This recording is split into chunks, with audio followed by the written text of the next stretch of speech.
All right, everybody, shalom, and welcome to the Yishai Fleisher Show, broadcasting live from Judea to the world. You're a part of it wherever you are. And shalom, and welcome to Alex Traiman, who's the bureau chief, Jerusalem bureau chief of jns.org. Alex, welcome to the show. Thanks so much for joining us. Thank you so much. The topic today, Alex, is Israel's diplomacy. We had this like king of Israeli diplomacy, and he was King Bibi. But when it came to Israeli relationships with countries around us, around the world, there was nobody better. And that everybody admits that, including the Israeli left. The folks that wanted to get rid of him very badly were of the same opinion that we have to get, we respect, we have to get rid of this guy, but we respect very much his achievements. Hold on one second, little technical problem here. Just one second. Better. Oh. Yeah. That's right. We're back, and the magic of editing will fix that. In any case, Alex, everybody agrees that Netanyahu was a genius at diplomacy.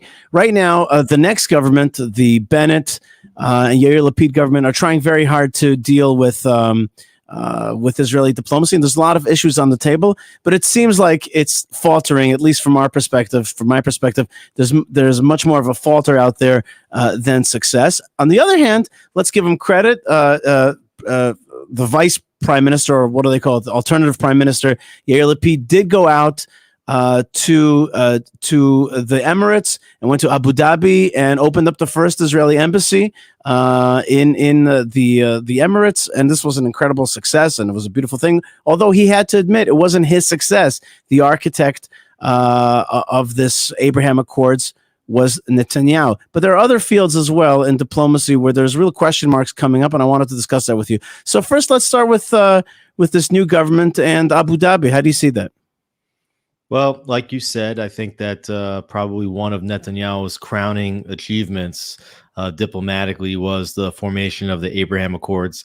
That happened specifically because you had a very friendly Netanyahu administration and a very friendly Trump administration working simpatico in order to really change the face of the Middle East and get longtime opponents of the Jewish state to actually sign these normalization agreements.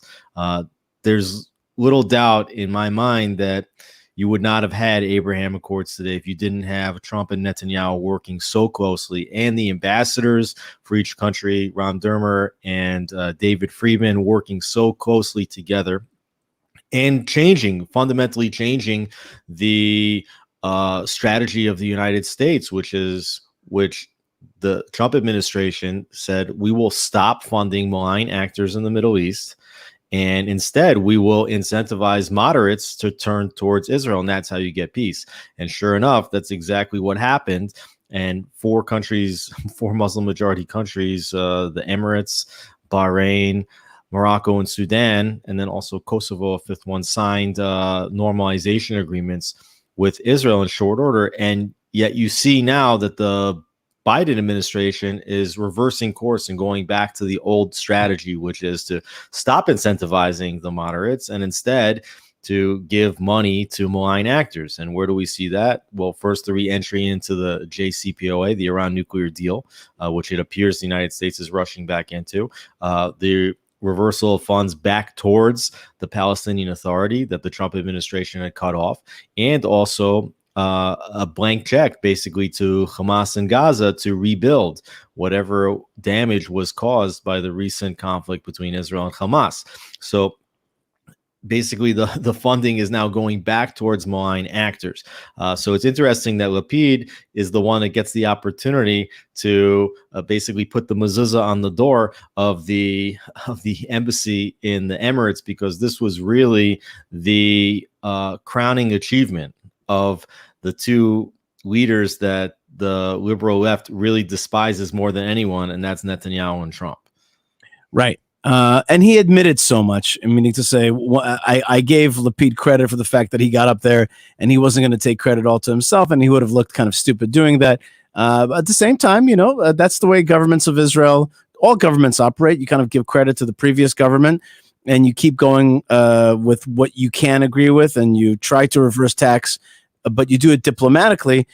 However, in a conversation that Yair Lapid had with Blinken, with the Secretary of State Blinken, he kind of was like, yeah, Israel was off track, and he kind of threw out a kind of undiplomatic statement against the previous Netanyahu government, and made it look like, and this is part of the progressive narrative, is that Israel has pushed away the American Jewish left and the American Democratic Party in general, and therefore it's got to get back on track with policies that will appease those elements in America. And he kind of took a jab at Netanyahu and said, yeah, he was swinging all the way right, and courting the evangelicals and right-wing Jews and the Republicans, but I'm going to go back and try to push a relationship of Israel, which is on the one hand bipartisan, but on the other hand really leaning more towards the liberal and progressive elements of the United States.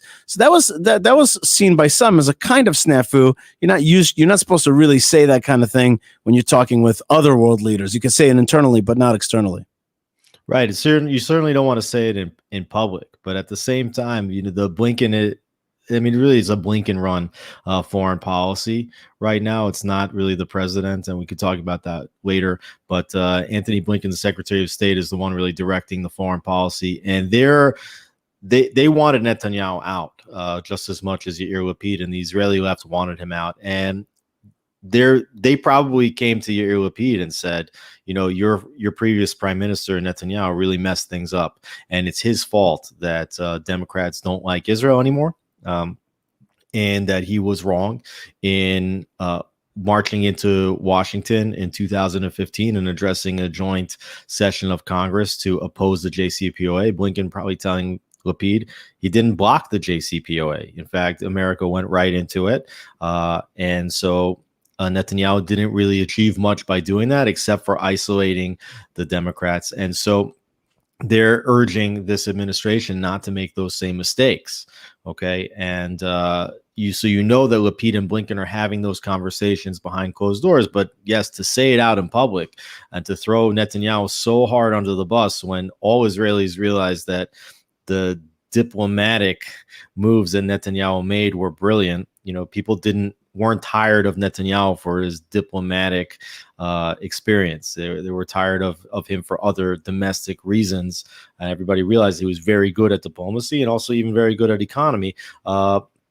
So to throw him under the bus I think it's a demonstration of a lack of experience, a lack of tact by Israel's new foreign minister and alternate prime minister, the one who's going to become prime minister in August of 2023 if this government holds.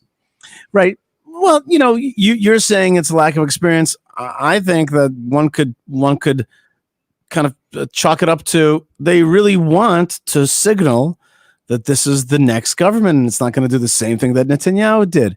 And for all they want to court all the Netanyahu haters, just like they were their voters here in Israel, they'll be their supporters out in the world and especially the United States.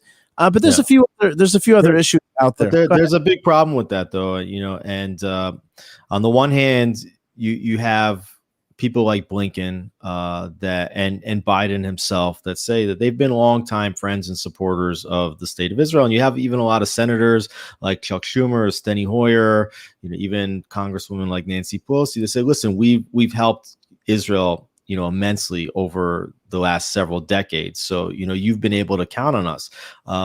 But the problem is that the Democratic Party is not this, what I'd call the old guard of the Democratic Party, but there's a new, young, and much more progressive guard. Maybe not always young, because it includes some older folk like Elizabeth Warren and Bernie Sanders as well, but like a progressive guard of the Democratic Party.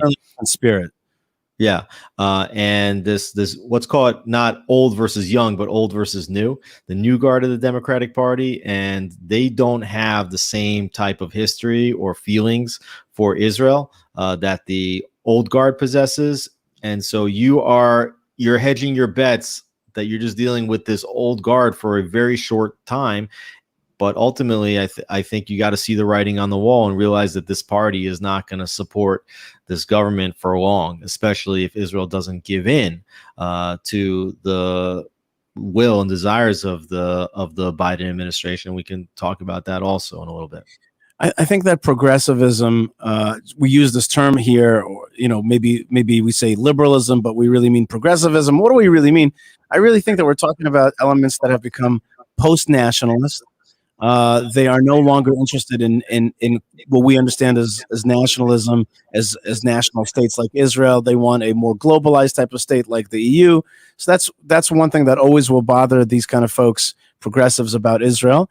The other thing is that they're really post-God in many ways. Religion does not play a big factor. The Bible does not play a big factor in their moral value scheme, and so Israel is bothersome because it's this thing that still stands for God. You can have a left government here in Israel, but at the end, Israel still stands for family. It stands for God. It stands for nationalism. And so those are values that run contra sometimes, seemingly, to the progressive worldview. And when you pander to that, in order to pander to that, you're really going to have to make all kinds of changes in laws in Israel that hurt the Jewish state value system that this country is based on, like a national state, which is a Jewish national state. And so these things come into conflict, and we're going to see more of those things come into conflict in the near future. But I guess today we're focusing also on international stuff. Alex, the United States is today's big superpower, but there are other powers out there. One of them is China, and another one of them is Russia. How is this new Israeli government dealing with those powers that are so important for Israel to maintain a relationship with in order to balance off any pressure that they may feel from the United States that they may not like? Right. If you remember when Barack Obama first took the presidency of the United States, he made it very clear that he wanted to create daylight between Israel and the United States, that Israel shouldn't be such a close ally, that America's got lots of allies, and Israel doesn't need to be the best, closest friend of America, that daylight needed to be created. This was a massive red flag for Netanyahu, and he realized that keeping all of the diplomatic eggs in the basket of the United States was a very dangerous strategy. And then when you look also at the sort of failed strategies of Obama in the region to support other malign actors like the Muslim Brotherhood in Egypt over the very stable King Hosni Mubarak and others. We don't have to get too far into it, but Netanyahu realized that he had better improve Israel's relations with other countries, as many countries as possible, because the Obama administration wanted to isolate Israel diplomatically, and not only to have relations with as many countries as possible, but also to strengthen Israeli relations with world superpowers. And that is why Netanyahu sought out to strengthen relations, as you mentioned, with China, with Russia, but also with India, which has well over 1 billion people, also with Japan, it's an economic superpower, also with Brazil, which is a major economic power in the world, with Australia, with other world powers. And this is really one of the major achievements of the Netanyahu administration was to do that. I think that we were talking a little bit before about what we just saw Israel do at the United Nations, and in the Human Rights Committee this week. There was a motion to demand investigators and inspectors to go in and see what's going on with the Uyghurs in China. And we know that the Chinese have been doing horrific things to Uyghurs, including putting them into concentration camps. And this obviously should be ringing massive alarm bells inside the Jewish community. It's a little bit surprising that especially the American Jewish community that pushed so hard to get Russian Jews out in the 80s and the 90s, really and also dealt like strongly on the issues in Darfur and Sudan, also like in the early 2000s, that they've been basically silent on the Uyghur issue. But it was very surprising to see Israel also vote, against the Chinese on this issue for a couple of reasons. First, because Israel is always the victim in these forums. In fact, there's more resolutions in the United Nations and the Human Rights Committees against Israel than against all other countries combined. So, And if you even just look at the makeup of the Human Rights Council, I'm not even sure who's on it right now, but usually, the worst actors in the world are the ones sitting on the human rights councils in the United Nations. So you understand that whole system is a farce from its foundation, the way it's built, to the way it deals with Israel in a very biased and unfair fashion. So Israel should not be participating in that game, no matter what. And secondly, Israel walks a fine balance right now between these world powers, the United States and China. China's been investing pretty heavily into Israeli technology over the last decade plus, investing in a lot of infrastructure projects. And the Chinese, they really don't have any history of inherent anti-Semitism at all, right? They do a lot of things which are not appropriate, but being anti-Semites has never historically been one of those things. So for Israel to do business with China, it serves as a counterbalance to the United States.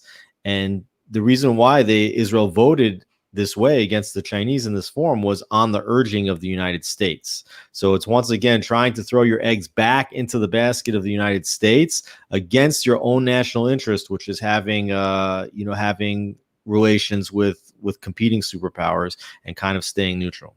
Right. And I have to say that I remember a speech that was given by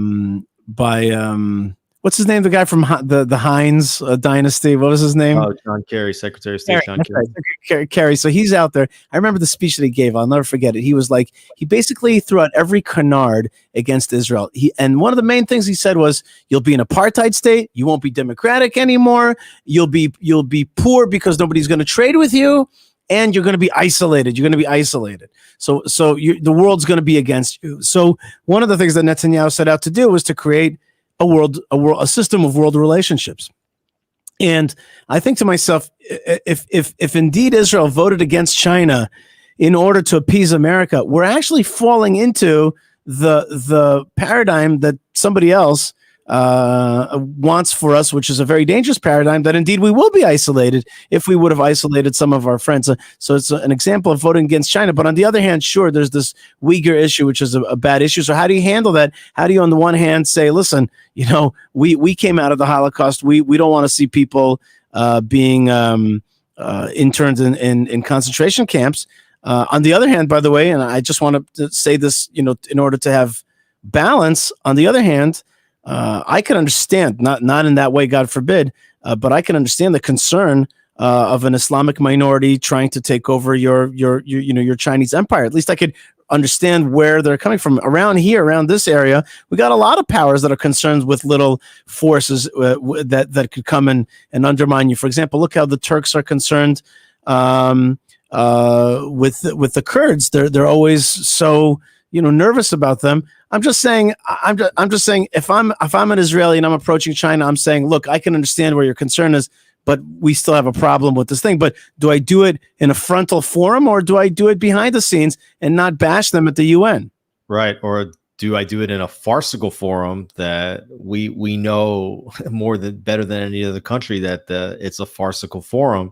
And do you participate in that? And so then you've got these two issues where on the one hand, Lapid basically kissing up to Blinken, saying Netanyahu made a lot of mistakes and this government's not going to make those mistakes. So then you've got, on the one hand, you're saying, okay, we're going to do all these platitudes towards the U.S. government. But on the second hand, now you see that the U.S. government is pushing Israel to go beyond platitudes and prove that it is now aligned with this current government, and that is a dangerous slide, a dangerous slippery slope that all of a sudden you find yourself on, whereby you recognize that the United States realizes the weak position of this government and will see exactly how far it can push this government to go to align itself with these progressive Democratic Party interests, and that's something that they know that Netanyahu would never have given into. Right. That's right. Let's just keep it simple. A good relationship with China is important today. China is an emerging power, the emerging power, and to stick it to them on an international forum, which is stuck it to us so often, is not a good idea. my mother. Also because America is a declining power. Okay, even if it's still a major power, it is a power that is on a pretty aggressive descent. In terms of its international standing, in terms of its economic standing. So you say China is an emerging power. Depending on who you ask, China might be already the number one world superpower, and certainly if they're not there yet, they're even. But if you just project 5 to 10 years from now, it's clear that China is going to be the number one global superpower and potentially a dangerous superpower. So, do you want to anger them now, and bet on a horse in the United States that is on the decline, or do you want to sort of maintain that neutrality in the same way that the Chinese have never had a real reason to be against Israel? Do you want to give them a reason now to be against Israel? On the other hand, Yael writes right now, and she says, putting Muslims in concentration camps is the same as putting Jews in concentration camps. There is no rationalizing this. And I think you're absolutely right, Yael, in the sense that there's no rationalizing it. But there is realpolitik, which is my this power that I have a relationship with is rationalizing this somehow, and I have to understand that. I mean, I'm not here to give them a kosher seal of approval, but I don't know if the right way to do it is to smash them in the very international forms that undermine us and what we just talked about. But I do want to make it clear that there is no rationalizing people. I'm really surprised that the American Jewish community, which, is not a governmental agency, by any means, has not really jumped on this issue. And it's also not an issue of 2021. This issue has been going on with the Uyghurs for years. And it's really shocked me that the international community has been pretty much quiet on this until now. And I do think that if American Jews, are really progressive and they want to do tikkun olam and everything that they're talking about, the fact that they've ignored this issue by and large is a little bit surprising. There's actually another issue which a lot of people don't see it on their radar, but my mom pointed it out to me, and then when I started researching it, it turns out a pretty big deal. NATO is having exercises in the Black Sea. And it's a huge exercise, which includes 32 ships, 40 aircraft, 5,000 soldiers, 24 countries taking part in these exercises that are going to last through July 10th. Now, you have a lot of countries that are taking part of it. The US, the UK, France, Turkey, Morocco, Japan, South Korea, Australia, Germany, and there's one more country, which is Israel. Now, Israel is not part of NATO. And we are not allies exactly with Turkey these days. And when you hear about this, it sounds like, oh, that's a nice exercise. But the truth is that this exercise is very much meant to send a signal to Russia and to send a signal of disapproval of Russia's control now of Crimea and the Crimean Peninsula. And this has already sparked a military incident off the coast of the Crimean Peninsula, which caused a big stir, where a British warship, the HMS Defender, was en route to the Ukrainian Black Sea port of Odessa, where actually my family's from. Actually, it was going from Odessa to Georgia and encountered Russian forces, and they fired warning shots, and there was some kind of sea incident. In any case, this is not in Russia is not happy with these exercises at all. And my question is, why does Israel have to be part of a NATO exercise with a country which is Turkey, not our ally, against our very important, at least cooperative ally, which is Russia? Now, why do I say that? Because under Netanyahu, Israel was doing a lot of bombing of Iranian weapons being shipped into Syria and moving southwards into Lebanon in order to be aimed at us. And it was clear that there was an agreement with Putin that Israel can strike against those Iranian assets as they were making their way down to endanger Israel. And there was a wink, nod, maybe even more than that cooperation. Now, under this new government, Israel suddenly taking part in this NATO exercise, that is very likely to anger Russia. And as my mom explained to me, there are a lot of folks in the Russian military who are really not so excited about Israel. They're not pro-Israel naturally. There's a lot of anti-Semitism, a deep-rooted anti-Semitism there. Putin is not anti-Semitic, and we had a very important relationship with him. Jeopardizing that could be dangerous for Israel. Yeah, I think Putin is one of these individuals that he has a very strong finger on the pulse of what is real power, and I think that he actually respected Netanyahu to a great extent, recognizing that maybe there were some similarities in terms of just bringing how Netanyahu brought his country forward from a developing country into a economic and a military superpower. And recognized that Netanyahu was very, very bright and gifted national leader. It's hard to imagine if a meeting between Putin and Bennett or Putin, Bennett, and Lapid would go as well, although you do have to take into account you have a strong foreign finance minister in Israel, Victor Lieberman, who I think could sit in meetings with Putin and navigate that relationship. I think that Israel wants to demonstrate as much as possible that it is a major military power. So participating in a NATO exercise may have that goal, in mind of just demonstrating really the military might and especially of the Air Force of the state of Israel. But yeah, I think it's part of the same theme that you were talking about before, which is Israel needs to have strong relationships with China, with India, with Russia, and with every country in the world. You cannot put this world is a very topsy-turvy world right now, and you don't know where you're going to have to pivot for support of the future, and to alienate your allies or at least your strategic partners, I think is probably a poor move. And we have another one, which is Poland. Now, Poland is a national state. And we have an old relationship with Poland. We lived there in the Pale of Settlement for hundreds of years. And of course, there was an element of the Polish people who were complicit with the Nazis. But at the same time, we've had a flourishing relationship with them in the last few years, given that they are actually pro-Israel, pro-national state, anti-Muslim invasion of Eastern Europe, and therefore understanding of our pushback on Palestinianism as a takeover of our country, and just an important, as you said, strategic ally, strategic friend, a strategic ally. And now we've gotten into a diplomatic brouhaha again about the issue of the Holocaust reparations, and what are legal statements in Poland and not legal statements about the relationship of Poland to the Holocaust. But in my opinion, it's like, yeah, the Holocaust will never be a forgotten issue. But on the other hand, can't you close the stuff back doors, behind closed doors? Do you have to put it out there and make a public brouhaha with them and make a fight and alienate them instead of realizing that they are nationalists like us, theologically inclined like us, having a jihadist, a concern of a jihadist takeover like us, and they're our natural allies. Why make fights instead of building their relationship and building a better bridge and understanding instead of cutting it off?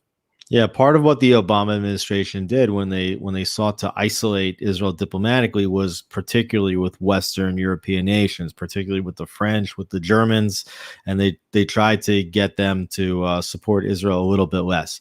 And Netanyahu said, "Well, how are we going to keep support in Europe?" And he made a pivot, and he actually worked very, very hard to develop strong relationships with the Visegrad countries, the Eastern European countries, including Poland and Czechoslovakia and Hungary and Romania and others, to sort of get part of, you have to remember that the European Union is a union of many nations. And so if you have several of those nations within the European Union that actually support Israel, it makes it much harder for Europe to take a diplomatic position that's strongly against Israel.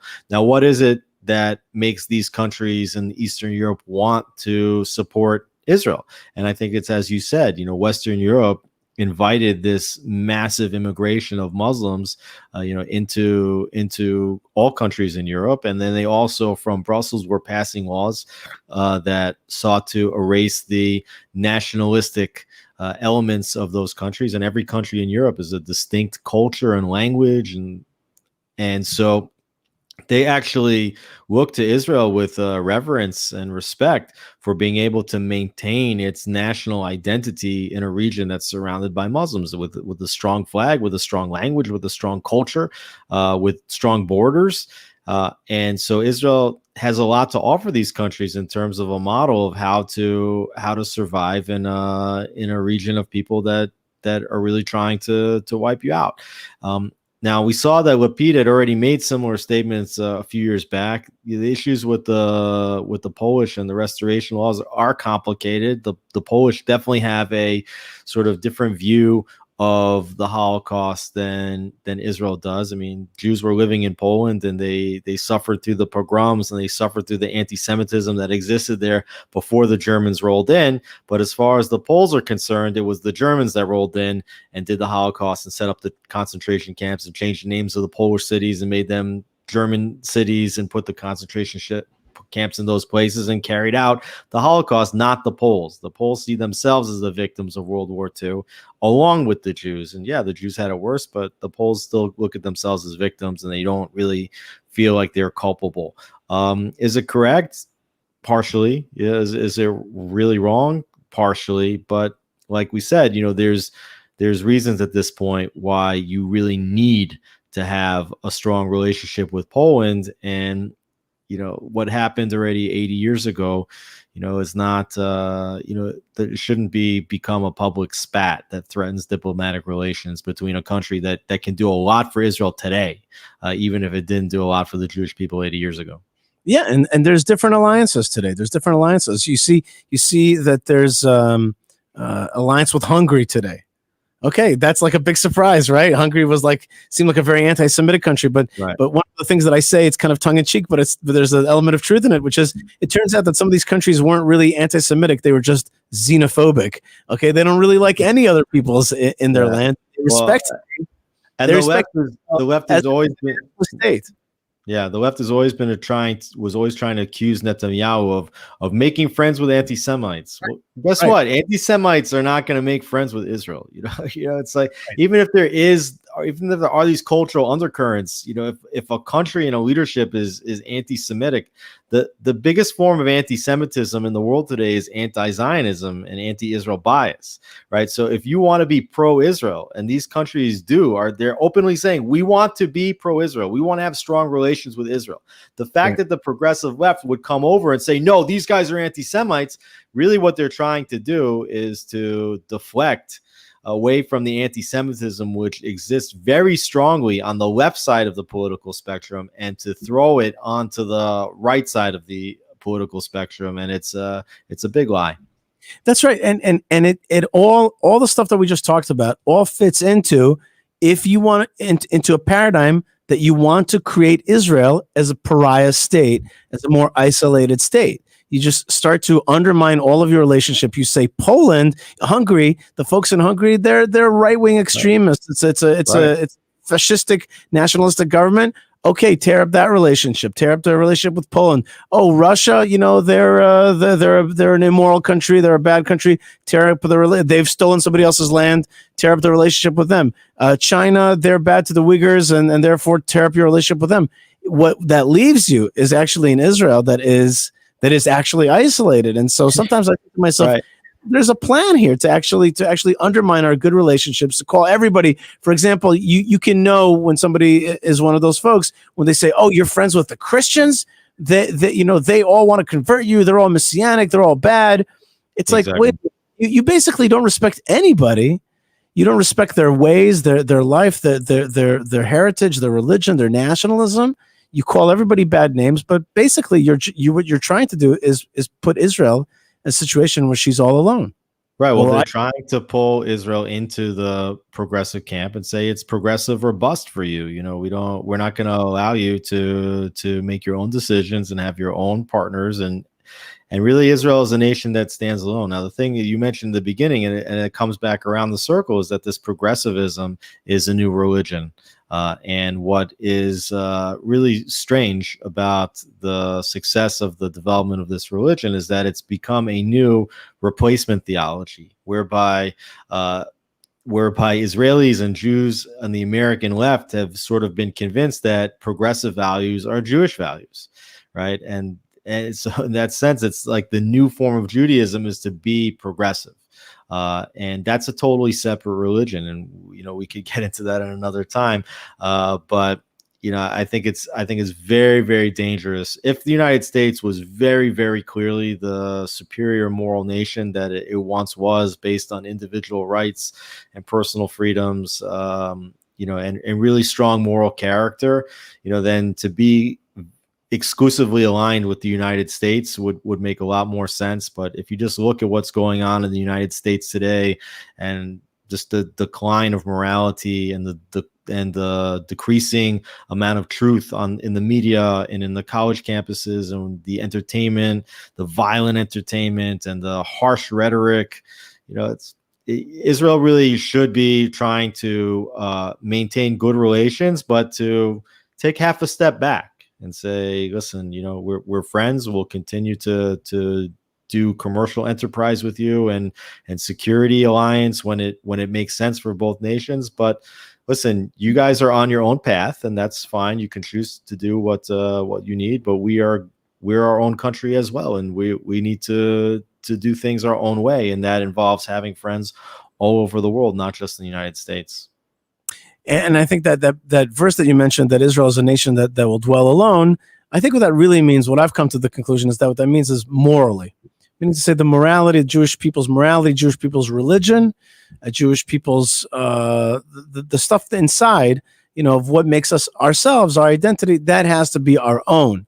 But in terms of international relations, if God didn't want Israel to be interested in international relations, he hardly would have put us smack in the middle of the ancient world's crossroads, and to be such a important country in international relations. So really, I think Israel has to have good relations, and I think that's actually part of its mission as a light onto the nations. But at the same time, when somebody comes and tells you what your morality, what your religion is, what flag should fly on your foreign ministry, if it's the flag of Israel or the rainbow flag, which does not stand for the same values of Israel, I think, I think that is where Israel has to stand alone. I just want to play you just one more comment, which is from Catherine, who says, I'm really concerned about leftism taking over in Israel and the U.S. and creeping throughout the world, much to China's satisfaction, she says. And Israel has always seemed to be a canary in the coal mine of history. I believe the current situation has been an impetus to bring people to prayer, and a time for apathy is past. And I think also just maybe one last comment from you, Alex, on the Surfside disaster, the building collapse, where some upwards of 150 people have not yet been recovered from that site. And there are, real concerns for their life at this point. Any thoughts about that? Not a few of those people. It's a Jewish area. At least reportedly some 40 people there that have not yet been recovered are Jewish, and in general, a horrible tragedy in a very friendly state to Israel, Florida, and a great Governor DeSantis. Any thoughts on the Surfside disaster? Yeah, I mean, it's a horrible tragedy, and the Jewish people have gotten hit hard during many of these tragedies. Obviously, and when COVID started, the place that hit worst in the beginning was in New York, and we know that the Jewish people suffered many, many deaths, particularly in the beginning of the COVID crisis in the tri-state area. And in Israel also, we've had close to 7,000 people perish in COVID alone. And then you had the disaster in Meron where 45 people were killed, and you had the horrific collapse of the bleachers in Givat Zev at the Karlin Stolen synagogue where 2 people were killed, and many people were very, very seriously injured. And this just seems like another hit to the Jewish people. And I've contended that we're in a period of plagues right now. And it does feel like that. And God is perhaps trying to send us a message, and we need to take stock of who we are, who our Creator is, and what we're supposed to do as his loyal servants, in order to raise our own morality and to shine a light onto the nations, which of course that's a light that has to shine first in on itself. That means that the Jewish people really have to behave, at a very, very strong moral and ethical level. And unfortunately, there's a lot of hatred going around and a lot of bad energy. And, we really have to take stock and see if we can make an adjustment. Alex Traiman, one of the ways that people take stock and kind of fill themselves up instead of with lies and with dark energies is with what they read. You are what you read. People ask me all the time, where can they get a good news source with depth, but with perspective that they can digest and be nurtured through it and not poisoned through it. Behind you, there's a sign for JNS. That's Jewish News Syndicate. JNS.org. It's really one of the finest outlets today with incredible information. You're the Jerusalem bureau chief, and thank you so much for being with us. Keep up the good work and the good energy and helping us get to health. Bezrat Hashem. Thanks so much, Rabbi Yishai. All right, folks, you are listening to the Yishai Fleisher Show. Thank you so much for being with me. I do want to thank Yocheved Seidman, Moshe Herman, Ben Bresky, Tabitha, and also Lou, who I did not get to see today on the live stream. I would like to see Lou back here soon. I want to thank all of you for being with me and giving me strength. And we are sending you blessings from the land of blessings. We certainly have challenges out there, but the light is coming through. These are the 3 weeks where, in one sense, we are mimatin b'simcha. We kind of shrink our joy because these are the tough 3 weeks between the 17th of Tammuz and the 9th of Av. They're also called Bein HaMitzarim, through the tough times. But at the same time, as the Lubavitcher Rebbe told us, he told us mimatin b'simcha. We have to lessen a little bit, but we have to do it in joy, with joy. We have to lessen our public joy, but inside do it with joy, because even through this challenging time, and even through these tragedies, we get stronger. Of course, we pray for all those people that have been hurt and injured, and any loved ones, lost ones. We pray for the refuah shlema, their immediate health, and for if anybody's suffered pain through this period, may Hashem give you consolation soon.